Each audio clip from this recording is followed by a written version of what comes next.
మన సూచనలు బాగు చేయడానికి, పాతాళాన్ని పోతున్న వారిని పైకి లేవనెత్తి క్రీస్తుని బండ మీద నిలబెట్టడానికి ప్రభువైన యేసుక్రీస్తు ఈ లోకానికి ఆయన వచ్చారు అని చెప్పేసి ఇక్కడ వాక్యం తెలియపడుతుంది.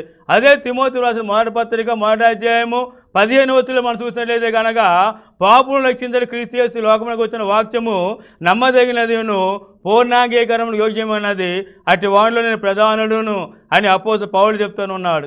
కాబట్టి ప్రియమైన దేవుని పిల్లలారా, పాపులను రక్షించడానికి మాత్రమే యేసుక్రీస్తు లోకానికి వచ్చాడు ఆయన.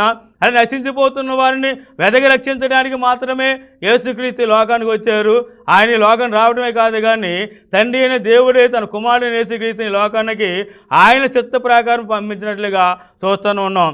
కాబట్టి ఇప్పుడు చూసినట్లయితే కనుక మరి యేసుక్రీస్తు లోకానికి వచ్చాడు కాబట్టి వచ్చినప్పుడు యేసుక్రీస్తు ఎటువంటి వాడే ఉన్నాడు అది మాత్రం మనం గుర్తించవలసిన వారేమి ఉన్నాం. కాబట్టి ఆ మాటను మీకు చూపిస్తాను. హెబ్రీ పత్రిక